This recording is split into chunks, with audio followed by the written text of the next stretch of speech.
కాసేపట్లో CM Revanth Reddy command control సెంటర్కు వెళ్లనున్నారు. CM అయిన తర్వాత తొలిసారి కమాండ్ కంట్రోల్ సెంటర్కు రేవంత్ వెళ్తున్నారు.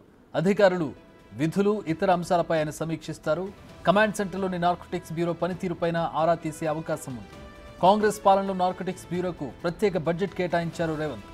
రాష్ట్రంలో డ్రగ్స్ నిర్మూలనకు తీసుకోవాల్సిన అంశాలపైన సీఎం రేవంత్ రివ్యూ చేస్తారు.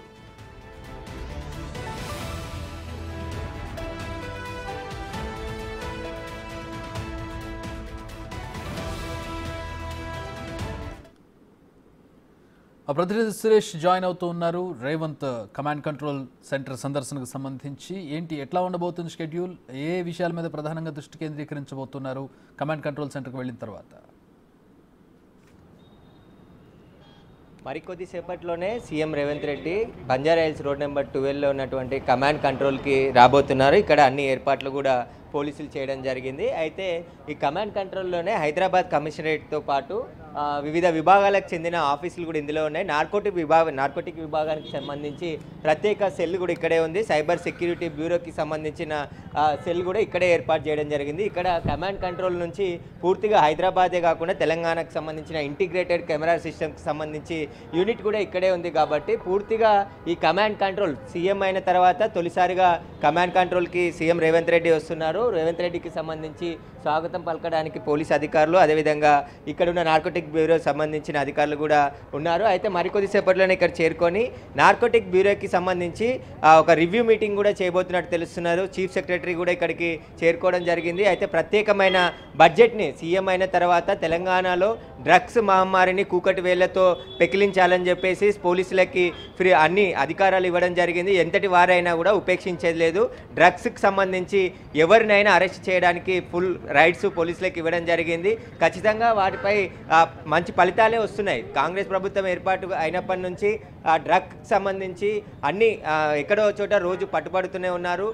పాత నేరస్తులకు పైన కూడా నిఘా పెట్టి నార్కోటిక్ బ్యూరో వారికి సంబంధించి ఎవరైతే డ్రగ్స్కి ఎడిక్ట్ అయ్యారో వారికి సంబంధించి కూడా కౌన్సిలింగ్ ఇచ్చి వారిని డ్రగ్ అడిక్ట్ అయిన వారిని బయటికి తీసుకొచ్చే ఏర్పాట్లు కూడా చేస్తున్నారు. డాక్టర్స్, అదేవిధంగా ఇంజనీరింగ్ కాలేజెస్, స్కూల్స్ అన్ని ఎక్కడైనా కూడా కౌన్సిలింగ్ సెంటర్స్, డ్రగ్స్కి సంబంధించిన అవగాహన కార్యక్రమాలు చేస్తూ వస్తున్నారు. అయితే ఈరోజు కమాండ్ కంట్రోల్ సెంటర్లో సీఎం వచ్చిన తర్వాత ఇక్కడ డీజీపీ కూడా ఉన్నారు. సంబంధించిన పోలీస్ అధికారులంతా కూడా కమాండ్ కంట్రోల్లో ఉన్నారు. కాబట్టి ఇటు నార్కోటిక్ బ్యూరోకి సంబంధించి స్ట్రెంగ్తన్ ఎలా చేయాలి, ఇంకా తీసుకోవాల్సిన చర్యలేంది, బడ్జెట్ ఏమైనా అవసరమైనప్పటికీ కూడా ఇప్పటికే 50 కోట్ల రూపాయలను ప్రత్యేక బడ్జెట్ కేటాయించి నార్కోటిక్ బ్యూరోని స్ట్రెంగ్తన్ చేశారు. ఒక డీజీ స్థాయి అధికారి సందీప్ శాండిల్ని కూడా నియమించారు. వారికి కావాల్సిన సిబ్బందిని కూడా ఏర్పాటు చేశారు. కాబట్టి ఇంకా ఎలాంటి చర్యలు తీసుకోవాలి, డ్రగ్స్ కంట్రోల్ చేయడానికి తెలంగాణలో కావచ్చు, హైదరాబాద్ పరిసర ప్రాంతాల్లో ఇంకా విపరీతంగా ఎక్కడో చోట పట్టుబడుతున్నారు. కాబట్టి డ్రగ్స్ అనే మూలాలు తెలంగాణలో ఉండకుండా చర్యలు తీసుకునే విధంగా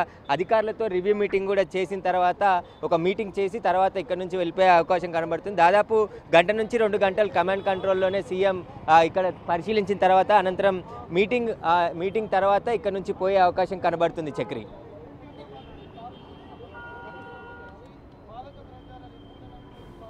రైట్, ఎవరెవరు హాజరు కాబోతున్నారు ప్రధానంగా ఈ సమావేశాలకి?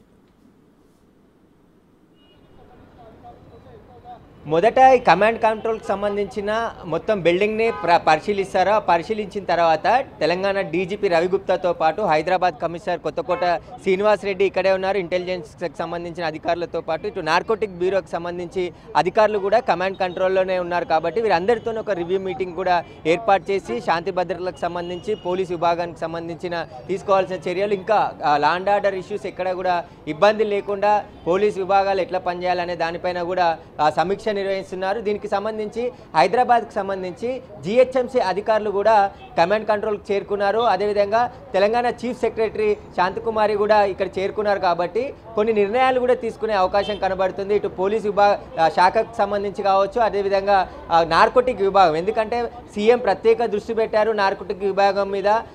డ్రగ్స్ అదేవిధంగా గంజాయి అనేది హైదరాబాద్ తెలంగాణలో లేకుండా చేయాలి. దానికి కావాల్సిన నిధులన్నీ కూడా ప్రభుత్వం కేటాయిస్తుంది. ఎక్విప్మెంట్, ఎందుకంటే కాంగ్రెస్ ప్రభుత్వం వచ్చిన తర్వాత డ్రగ్ టెస్ట్కి సంబంధించిన ఎక్విప్మెంట్ని కూడా కొనుగోలు చేయడం జరిగింది. ఆ ఎక్విప్మెంట్ స్పాట్లో డ్రగ్ తీసుకున్నారా లేదా అనే శాంపుల్ని ఎక్విప్మెంట్ ద్వారా టెస్ట్ చేసి వారు తీసుకున్నారా లేదా అనే దానిపై నిర్ధారించే ఎక్విప్మెంట్ కూడా ఉంది. ఆ తర్వాత బ్లడ్ శాంపుల్కి హాస్పిటల్కి పంపిస్తారు. కాబట్టి ఇప్పుడు ఆ నార్కోటిక్ విభాగంపై రివ్యూ చేసి దానికి సంబంధించిన బడ్జెట్ కావచ్చు, పరికరాలు కావచ్చు, సిబ్బంది ఇంకా అవసరమైతే కొంచెం పెంచే అవకాశాలు ఉన్నాయి. కాబట్టి దానిపైనే ముఖ్యంగా సీఎం రివ్యూ చేసే అవకాశం ఉంది. దానికి సంబంధించి సిబ్బంది కూడా, ఎందుకంటే నార్కోటిక్ విభాగం ప్రస్తుతానికి హైదరాబాద్ కేంద్రంగా పనిచేస్తుంది, హైదరాబాద్ పైనే దృష్టి పెట్టారు. కానీ జిల్లాల వ్యాప్తంగా కూడా బార్డర్స్ ఏవైతే తెలంగాణ జిల్లాలకు సంబంధించినాయో ఆ జిల్లాల వ్యాప్తంగా కూడా నార్కోటిక్ విభాగాన్ని విస్తరించి అక్కడ కూడా దాడులు చేసి ఈ డ్రగ్స్ కానీ గంజాయి కానీ ఎలాంటి మాదక ద్రవ్యాలు కానీ అమ్మితే వారిపైన కఠిన చర్యలు తీసుకునే విధంగా